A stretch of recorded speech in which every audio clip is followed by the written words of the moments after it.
Bismillahirrahmanirrahim. Alhamdulillahi rabbil alamin.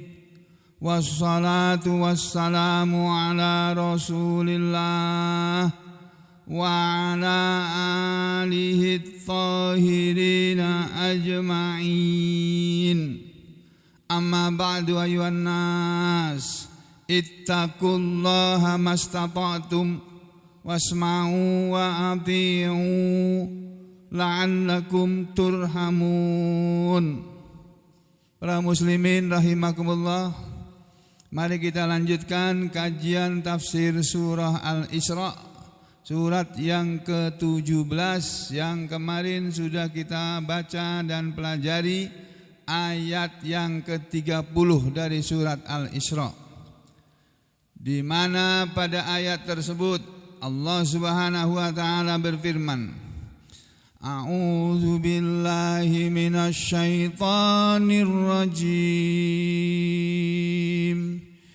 Inna rabbaka yabsutur rizqa liman yasha'u wa yaqdir. Innahu kana bi'ibadihi khabiran basira. Allah berfirman, Inna rabbaka, sesungguhnya Tuhanmu wahai Muhammad, wahai Rasulullah, yabsutu, dia selalu menghamparkan, selalu memberikan dengan banyak ar-rizqa, rezeki. Kepada siapa? Liman yasha, kepada siapa yang dia kehendaki. Kenapa? Kepada siapa saja yang dia kehendaki. Wa yaqdir, dan Allah juga membatasi, menakar, mengkadar, qadar, yaqdiru, qadaro, yaqdiru.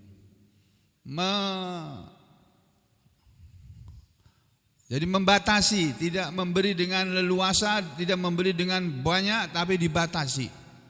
Jadi menurut ayat ini, Bapak, Ibu dan saudara sekalian, rezeki orang itu sepenuhnya itu tergantung kepada Allah, bukan tergantung kepada si manusia itu sendiri. Bukan. Manusia itu hanya seperti wayang saja yang dimainkan oleh dalangnya, kalau boleh mengambil permisalan seperti itu. Allah sebagai dalang dari semua manusia ini, ya, yang memainkan manusia ini, peran manusia ini.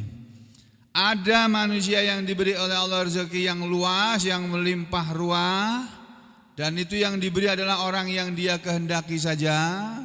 Tapi sebaliknya juga ada yang diberi rezeki oleh Allah dengan dibatasi. Kalau Kementerian Agama kemarin mengartikannya, sungguh Tuhanmu melapangkan rezeki bagi siapa yang dia kehendaki dan membatasi. Yakdir diartikan membatasi. Tidak diberi dengan luasa, dengan banyak, tapi dibatasi. Ya, ini sama saja. Kepada siapa? Liman yasha, bagi siapa yang dia kehendaki. Jadi makanya kita hanya disuruh oleh syariat, oleh Islam, disuruh berusaha, disuruh ikhtiar. Salah satu ikhtiar kita, ikhtiar atau usaha, ikhtiar itu bahasa Arab, sudah menjadi bahasa Indonesia. Ikhtiar itu memilih atau berusaha.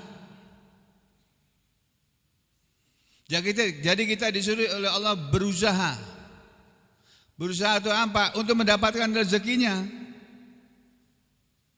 Caranya bagaimana? Sudah diajarkan oleh Allah lewat Al-Quran. Kalau sampean masih ingat, ya, kalau masih ingat, kalau udah lupa ya sudah. Ini ayatnya, saya kasih lihat lagi.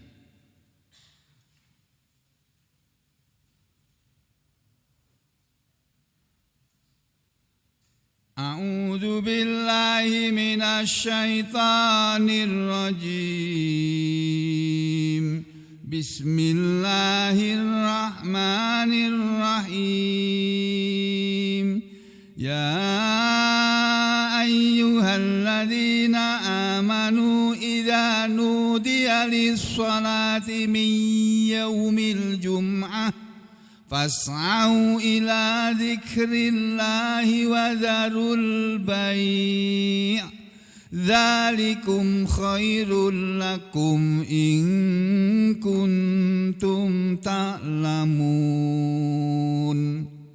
Fa idza qudiyatis salatu fantashiru fil ardh wabtaghu min fadlillah wadhkurullaha katsiran la'allakum tuflihun. Ini apa Bapak Ibu saudara sekalian? Ayat Al-Quran yang memerintahkan kepada orang-orang beriman agar berusaha, berikhtiar mencari rezeki. Berikhtiar, berusaha itu diperintahkan oleh Allah. Ini ayatnya. Ya ayyuhalladzina amanu, wahai orang-orang yang beriman, idza nudiya, apabila kalian telah dipanggil, lis-salati, untuk salat, min yaumil jumu'ati, pada hari Jumat. Yang disebut oleh Allah hari Jumat, tapi maksudnya salat yang pakai adzan itu kan bukan cuma hari Jumat saja. Salat subuh pakai adzan, salat duhur pakai adzan, salat asar pakai adzan, salat maghrib pakai adzan, salat isya pakai adzan. Jadi ayat ini mewakili salat yang lain. Wahai orang-orang yang beriman, apabila kalian telah dipanggil untuk menunaikan salat di hari Jumat, ya, karena barang siapa meninggalkan sholat Jumat 3 kali berturut-turut tanpa alasan, apa kata Nabi? Masih ada yang ingat? Dicap oleh Allah sebagai orang munafik. 3 kali berturut-turut tidak menunaikan sholat Jumat tanpa alasan yang dibenarkan oleh syariat. Kalau karena sakit, mondok di rumah sakit berbulan-bulan gak pernah sholat Jumat, ya gak apa-apa. Tapi kalau tidak ada alasan, kalau tidak sholat Jumat 3 kali berturut-turut, dicap oleh Allah sebagai orang munafik, disegel hatinya. Jadi saudara sekalian, Bapak Ibu saudara sekalian, Allah ayat ini mengajarkan kepada kita, orang-orang yang mengaku beriman ini, apabila sudah dipanggil untuk sholat, khususnya pada hari Jumat, umumnya pada semua sholat, fas'au, maka bersegeralah kalian semua wahai orang-orang yang beriman, ila dzikrillah, kepada mengingat Allah. Maksudnya segeralah kalian menunaikan sholat kalau sudah dipanggil dengan azan. Ya, jadi ayat ini mengajarkan kepada orang beriman dalam hidup ini, nomor 1, pekerjaan paling penting dalam hidup ini menurut Allah melalui Al-Quran ini dan menurut Rasulullah SAW, menurut hadis-hadis beliau, adalah pekerjaan yang namanya sholat. Itu pekerjaan paling penting, itu gak boleh dikalahkan dengan apapun. Gak boleh dikalahkan dengan rapat bencana alam, rapat kabinet, rapat DPR, DMPR, gak bisa dikalahkan. Sudah waktunya sholat, sholat. Tinggalkan semua kegiatan. Makanya Allah bilang, apabila sudah diteriaki untuk sholat di hari Jumat, fas'au ila dzikrillah, maka bersegeralah kepada sholat mengingat Allah. Mengingat Allah itu kan, sholat itu kan mengingat Allah.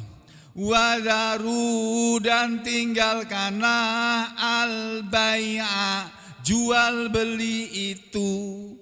Di zaman ayat ini turun, di masa Rasulullah SAW, pekerjaan paling penting sesudah sholat di waktu itu yang dikenal oleh manusia adalah jual beli, bisnis. Itu jual beli itu pekerjaan yang paling penting waktu itu. Belum ada kantoran, itu belum ada. Kantor presiden belum ada, kantor menteri belum ada. Nabi Muhammad SAW punya pemerintahan juga, tapi beliau nggak punya istana, nggak ada istananya Nabi Muhammad SAW. Demikian juga Sayyidina Abu Bakar, Sayyidina Umar, Sayyidina Utsman, Sayyidina Ali enggak punya istana seperti sebagaimana penguasa-penguasa di zaman sekarang. Ya. Nah, ini kalau orang sudah dipanggil dengan adzan, segera datangi adzan tadi, lalu tinggalkan semua urusan termasuk urusan jual beli. Kenapa? Dzalikum khairul lakum, yang demikian kalian yang demikian itu khairul lakum, lebih baik bagi kalian. Kalian yang segera mengerjakan sholat ketika sudah adzan, itu kalian yang lebih baik bagi kalian berbuat seperti itu. In kuntum ta'lamun, jika kalian mengetahui. Nah, setelah sholat kata Allah, fa idza qudiyatis shalah, maka apabila sudah diselesaikan sholat, fantashiru fil ard, maka bertebaranlah kalian semua di bumi. Silakan kalian bubaran dari sholat untuk cari rezeki, kata Allah. Tapi sholat dulu, baru kerja cari rezeki, gitu loh Pak, Bu. Ya, kemudian kata Allah belum berhenti sampai di sini. Ya, setelah sholat kemudian bangkit cari duit, cari rezeki, pergi ke pasar kah, pergi ke kebun kah, pergi ke laut kah, pergi ke sungai kah, dan sebagainya, ke tempat-tempat yang bisa menghasilkan uang. Pergi ke tambang sana kah, pergi ke kebun sawit kah, kemana gitu. Terus di belakangnya masih ada lagi perintah untuk bertebaran di muka bumi, ya. Wabtaghu min fadlillah, wabtaghu, dan carilah min fadlillah, sebagian dari rezeki Allah. Ini loh, kita disuruh cari memang rezeki. Jangan diam di masjid terus, gak pernah bekerja, gak boleh begitu. Keluar dari masjid, cari uang, cari rezeki. Nah, supaya kamu tetap dalam pengawasan dan tetap dalam kasih sayang Allah di dalam mencari rezeki, Allah ingatkan di belakangnya. Jangan cuma sholat kemudian cari rezeki terus selesai. Belum, ada lagi perintahnya di belakangnya. Wadhkurullaha katsira, dan ingatlah kalian kepada Allah dengan banyak. Ingatlah Allah dengan banyak, dengan ingatan yang banyak. Banyak ingat kepada Allah. Jadi berzikir, banyak berzikir. Buka warung, buka toko, jangan lupa baca bismillahirrahmanirrahim, buka pintu toko. Terus ditata dagangannya. Sudah selesai tata, dibersihkan semua, lalu duduk menunggu barangkali ada pembeli datang. Belum ada pembeli datang, baca Quran. Atau kalau sudah bisa baca Quran, atau baca subhanallah walhamdulillah wala ilaha illallah wallahu akbar wala haula wala quwwata illa billahil aliyil azim.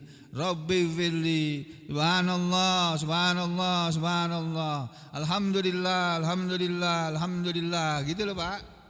Nah, jadi kita tidak tengok-tengok saja, kata orang Solo, diam gitu, enggak ngapa-ngapain. Mulutnya dipakai untuk berzikir. Supaya apa? La'allakum tuflihun, agar kalian, supaya kalian tuflihun, hidup berbahagia. Hidupnya bahagia. Walaupun duitnya enggak banyak tapi bahagia. Orang kan bahagia enggak harus pakai duit banyak. Bisa banyak, bisa sedikit. Orang senang tuh enggak harus banyak duitnya. Ya. Jadi ini ayat yang mengajarkan kepada kita untuk ikhtiar. Nah, surat yang sedang kita pelajari tadi, yang dibacakan tadi ini, ya, yaitu surat Al-Isra. Kita kembali ke surat Al-Isra. Ini tadi surat Al-Jum'ah, ya. Kita kembali ke sini. Nah, inna rabbaka yabsutur rizqa liman yasha'u wa yaqdir. Sesungguhnya Tuhanmu itu selalu memberikan rezeki kepada siapa saja yang Dia kehendaki dengan banyak, tanpa hitungan, tanpa batas. Wa yaqdir, dan Dia juga memberi rezeki dengan membatasi. Innahu, sesungguhnya Dia Allah, kana adalah bi'ibadihi, kepada hamba-hambanya, khabiran, maha tahu, basiran, maha melihat. Allah maha tahu, maha melihat itu maksudnya Allah itu tahu, dan Allah itu maha tahu dan maha melihat siapa di antara manusia ini yang pantas menjadi orang kaya dan siapa yang pantas menjadi orang miskin. Sebagaimana yang disebut dalam hadis yang kemarin sudah disampaikan ya saudara sekalian. Kemarin kita sudah baca hadis ini. Nabi mengatakan bahwa Allah Subhanahu wa taala berfirman seperti ini. Inna min ibadi, sesungguhnya sebagian dari hamba-hambaku, kata Allah, man, ada orang yang la yuslihuhu, tidak akan membaguskan dia, tidak akan membuat dia baik, membuat dia bagus atau baik, illal fakru, kecuali kemiskinan.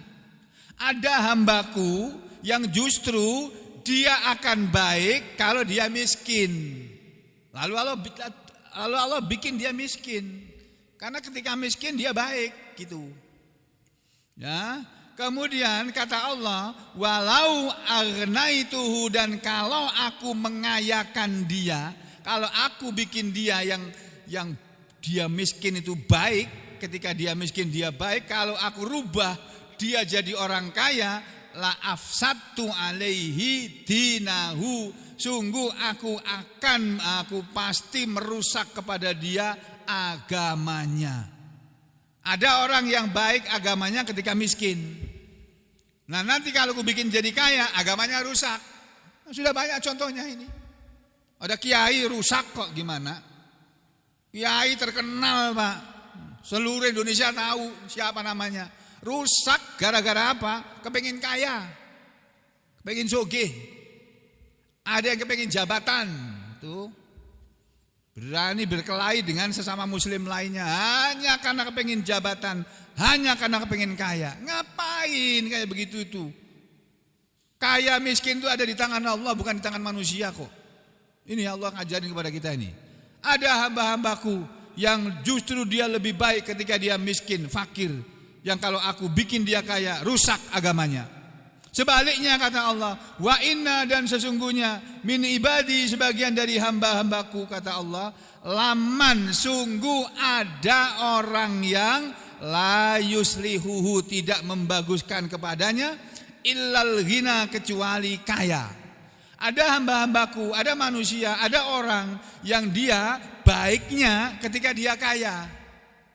Nanti kata Allah, walau afqartuhu, dan kalau aku memiskinkan dia, la afsattu alaihi, sungguh aku akan merusak kepadanya. Merusak apanya? Dinahu, merusak agamanya. Ada manusia yang justru dia akan lebih baik, akan menjadi baik agamanya ketika dia kaya. Kalau aku bikin dia jadi miskin, dia jadi rusak agamanya. Makanya aku biarkan dia jadi kaya. Itu. Jadi ada orang yang diberi oleh Allah kekayaan, dijadikan oleh Allah orang kaya, karena menurut Allah kaya itu baik buat dia. Kalau nanti ku miskinkan dia, agamanya rusak. Gitu. Nah terus ada juga hamba-hambaku yang bagusnya itu ketika dia miskin. Kalau miskin dia bagus, begitu nanti ku rubah jadi kaya, dia jadi nggak baik, rusak agamanya.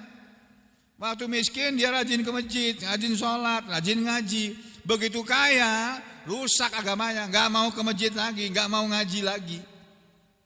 Ini loh hadis qudsi. Lalu Ibnu Katsir mengatakan begini di penghujung tafsir ayat ini. Waqad yakunu. Kalau ada kata-kata qad diiringi dengan fi'il mudhari, maka arti kata qad ini bukan sungguh. Qad itu ada dua makna. Kadang-kadang berarti sungguh, kadang-kadang berarti kadang-kadang. Itu ya. Qad itu bisa maknanya sungguh, bisa berarti kadang-kadang. Wa qad yakunu, dan kadang-kadang ada. Ya, al-ghina, kekayaan, fi haqqi ba'din nas, pada hak sebagian manusia. Maksudnya begini, kadang-kadang ada manusia yang mendapatkan hak dia sebagai orang kaya, dia menjadi orang kaya tetapi istidrojan, karena istidroj, karena diberi Allah istidroj. Istidroj itu Pak, lawannya itu nikmat. Kalau orang kaya, dia orang itu baik. Kalau ada orang baik, ada orang beriman, dia orang beriman, dia orang baik, terus dia kaya, itu nikmat itu. Kekayaan itu adalah nikmat. Tapi kalau ada orang kaya raya, padahal orangnya jahat, orangnya jelek, enggak beriman, barangkali juga enggak beriman atau mengaku beriman, tapi orangnya jahat, jelek, itu bukan nikmat kekayaan yang dia peroleh, tapi istidroj.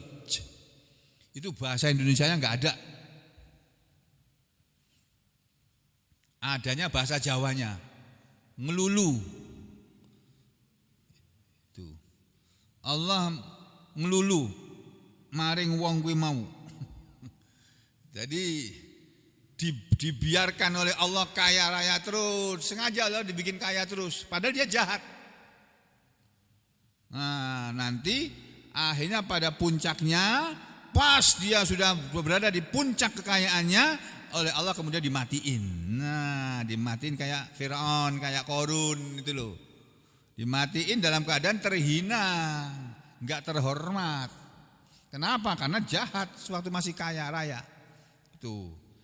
Sebaliknya juga begitu kata Ibnu Katsir, wal fakru, dan kadang-kadang kemiskinan itu ukubatan, adalah wujud dari siksaan dari Allah. Ada orang yang miskin karena memang disiksa oleh Allah, dihukum oleh Allah menjadi orang miskin. Ada manusia, jadi orangnya nggak baik, ini orang ini. Udah dia nggak baik, dia miskin, oleh Allah dibikin miskin terus. Nah itu kalau itu yang terjadi, ada orang jahat, miskin terus, itu adalah ukubah, hukuman dari Allah. Sebaliknya juga begitu, ada orang kaya tapi jahat, itu istidroj, bukan nikmat itu.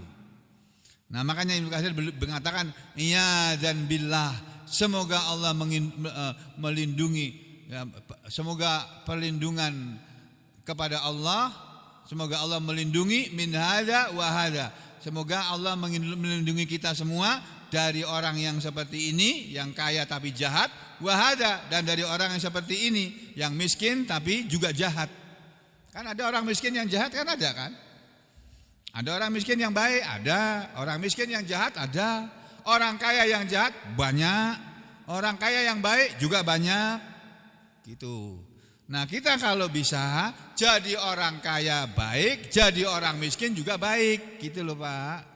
Karena miskin dan kaya bukan ukuran kebahagiaan, baik di dunia apalagi di akhirat sana nanti. Nah, sudah sampai di sini selesai tafsir ayat yang ke-30. Sekarang kita memasuki ayat yang ke-31. A'udzu billahi minasyaitonir rajim. Wala taqtulu auladakum khasyata imlaq. Nahnu narzuquhum wa iyyakum. Inna qatlahum kana hit'an kabira. Wala, dan janganlah, taqtulu, kalian membunuh, wahai orang-orang kaya, janganlah kalian membunuh auladakum, anak-anak kalian, khasyata imlaq. khasyata karena takut, imlakin miskin. Janganlah kalian membunuh anak-anak kalian karena takut miskin. Nahnu kamilah Allah yang narzukuhum, kami yang memberi rezeki kepada mereka, anak-anak kalian, wa iyyakum, dan juga kepada kalian para orang-orang tua. Inna, sesungguhnya, qatlahum, membunuh mereka, membunuh anak-anak karena takut miskin, membunuh anak karena takut miskin, karena dia adalah hit'an kabira, kesalahan yang besar, dosa yang besar. Ini ayat 31 dari surat Al-Isra. Oleh Kementerian Agama RI diartikan seperti ini. Wala taqtulu auladakum min imlaq, wala taqtulu auladakum khasyata imlaq, dan janganlah kamu membunuh anak-anakmu karena takut miskin. Ini tadi nih, ya kan? Wala taqtulu auladakum khasyata imlaq. Lalu berikutnya kata Kementerian Agama ini, nahnu narzukuhum, kamilah yang memberi rezeki kepada mereka, mereka anak-anak kalian maksudnya, wa iyyakum, dan kepadamu, inna qatlahum, membunuh mereka, karena itu adalah hit'an kabira, sungguh suatu dosa yang besar. Sering terjadi di masyarakat kita, dan dulu pernah diberitakan, heboh. Ada seorang ibu janda, gak punya suami, anaknya banyak. Bingung dia bagaimana cara menghidupi anak-anaknya ini. Satu persatu anaknya dibunuh. Akhirnya semuanya dibunuh. Kenapa? Karena bingung gimana caranya ngasih makan anak-anak ini. Itu kejadian betul di masyarakat kita itu. Nah, kenapa kok bisa terjadi begitu? Ini kejadian itu, Pak, tanggung jawab presiden loh itu. Presiden dan seluruh jajaran menterinya, sampai ke gubernurnya, sampai ke bupati, wali kotanya, sampai ke camatnya, sampai lurahnya ikut berdosa semua itu. Masya Allah. Makanya beruntung kita nggak jadi camat, nggak jadi lurah, nggak jadi camat, nggak jadi bupati, wali kota, nggak jadi gubernur, nggak jadi presiden. Ada orang mati kelaparan, kita nggak salah. Kecuali kalau orang itu mati di kampung kita. Ini di kampung kita nih, di Gang Kelapa ini. Ada satu aja mati kelaparan, kita semua ini berdosa. Maka jangan sampai kejadian. Pak RT ini harus mengawasi warganya nih. Ada enggak yang enggak bisa makan warga RT sini nih? Kalau ada, laporkan ke Pak Lurah. Lurah biar lapor ke Pak Camat, Camat biar lapor ke Pak Bupati, Bupati biar lapor ke Gubernur kalau enggak bisa ngatasi, Gubernur melapor ke Presiden kalau enggak bisa ngatasi. Gitu. Ya, jangan sampai itu. Sudah ya, kembali ke ayat ini tadi. Jadi kata para ulama ahli tafsir, penjelasan mengenai ayat ini seperti ini. Wala taqtulu auladakum khasyata imlaq, dan janganlah kalian membunuh anak-anak kalian karena takut miskin. Imlaq dijadikan fakrin. Min khasyata imlaq, khasyata fakrin. Takut fakir, takut miskin. Nahnu narzukuhum, kamilah yang memberi rezeki mereka, anak-anak kalian, wa iyyakum, dan juga kepada kalian. Jadi anak kita, rezeki anak kita itu, Pak, Bu, itu Allah yang ngurus. Kita itu cuma disuruh mendidik anak-anak kita menjadi anak-anak yang soleh, menjadi anak-anak yang beriman, yang soleh, yang menjalankan agama dengan baik. Nanti urusan rezekinya Allah itu, Allah yang punya, yang ngurus itu. Kita tinggal mendoakan aja sudah, ya Allah, Jadikan anak hamba-Nya anak yang saleh ya Allah. Jadikan anak hamba anak yang salihah ya Allah. Berilah kemudahan kepada dia dalam hidupnya ya Allah. Berilah keberkahan kepada dia dalam hidupnya ya Allah. Udah, doakan itu aja. Rabbana hablana min azwajina wa dzurriyyatina qurrata a'yun waj'alna lil muttaqina imama. Itu doa yang diajarkan oleh Allah lewat Al-Qur'an.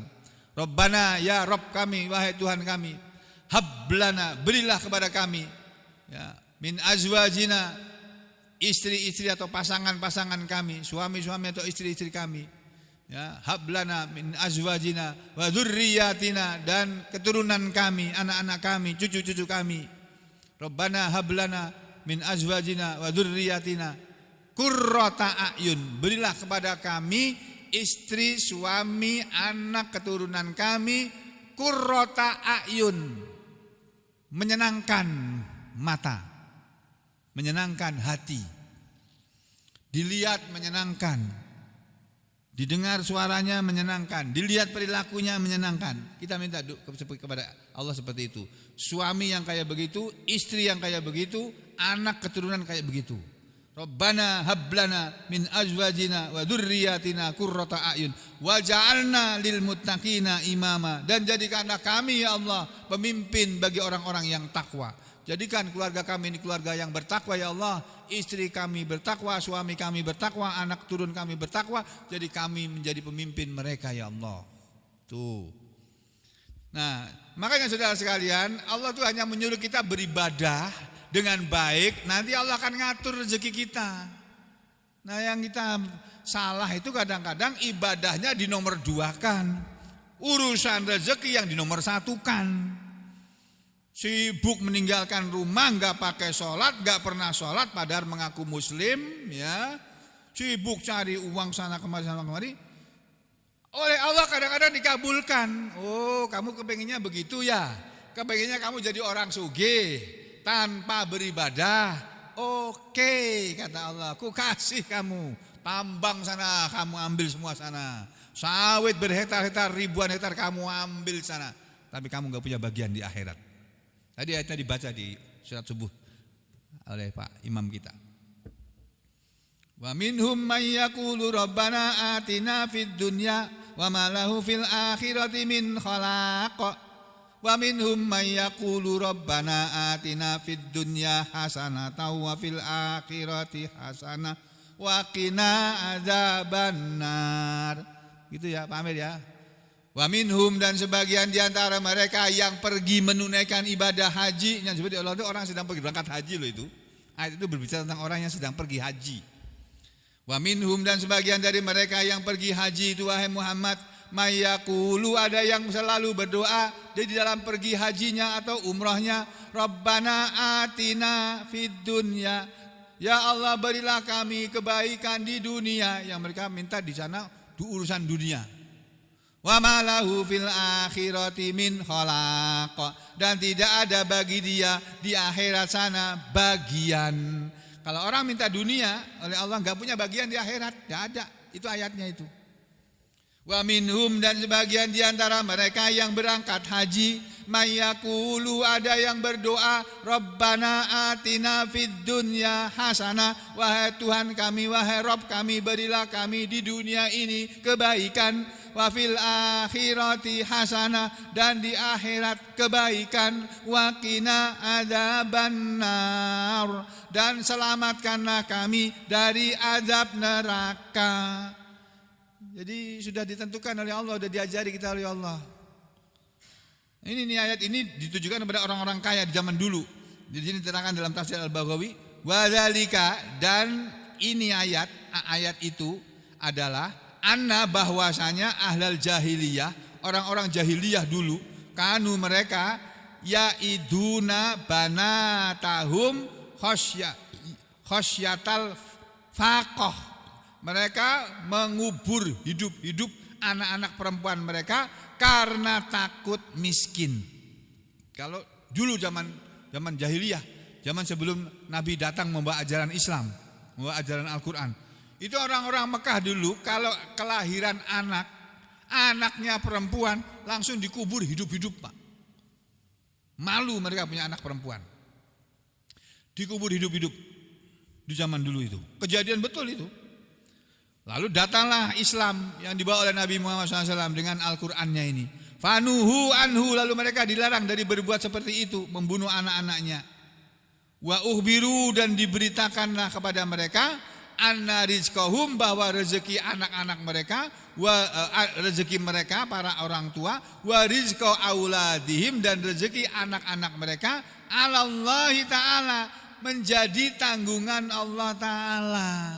Jadi rezeki kita, rezeki anak kita itu tanggungannya Allah. Enak sebetulnya kita hidup nih Pak, kalau sudah ditanggung oleh Allah.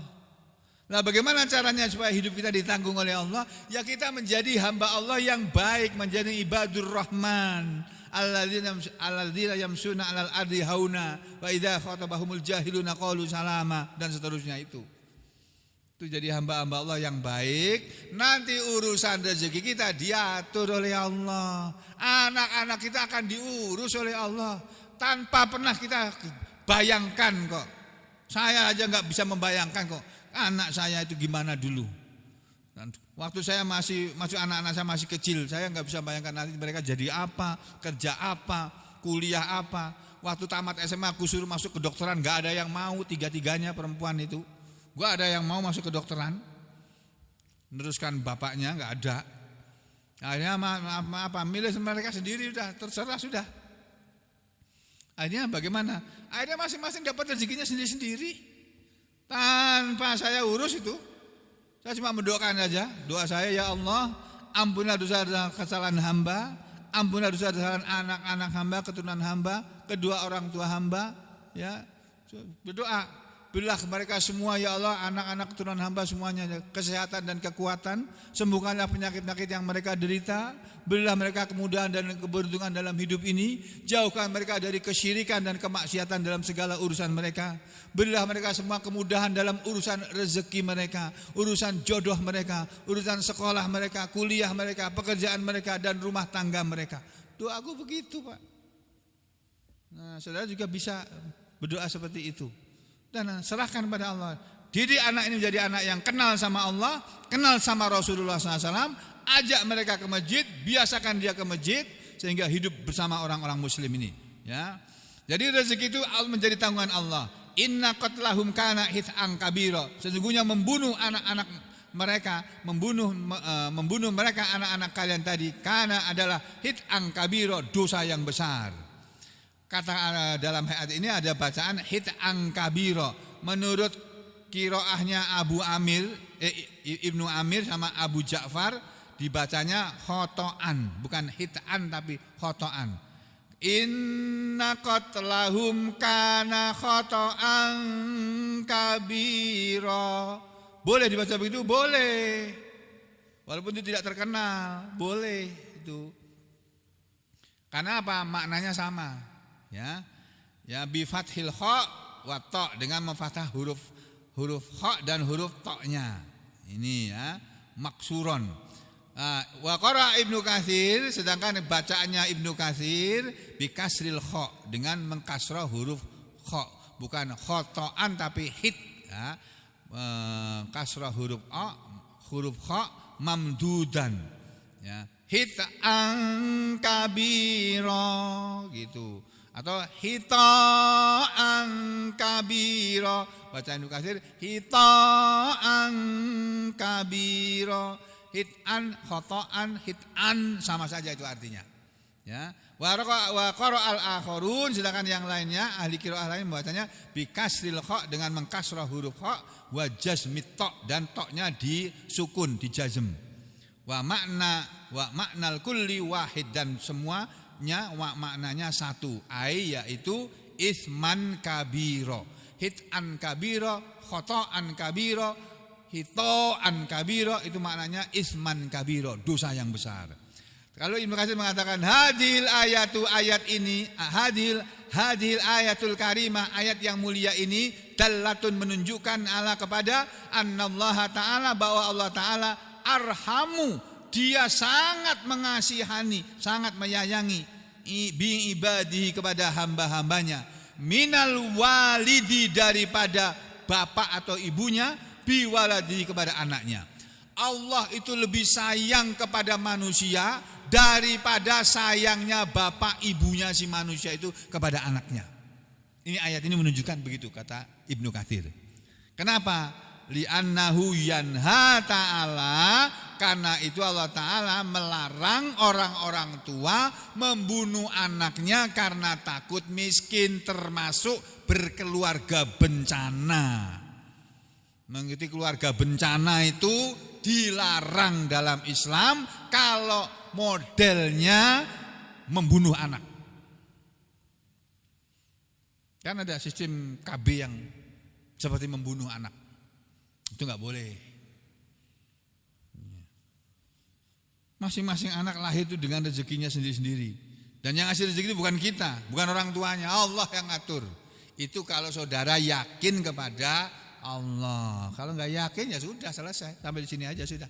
Aku lu qouli hadza astaghfirullah li wa lakum. Allahumma taqabbal minna innaka antas samiul alim wa tub alaina innaka antat tawwabur rahim. Wa sallallahu ala Muhammadin wa ala ali Muhammad walhamdulillahi rabbil alamin.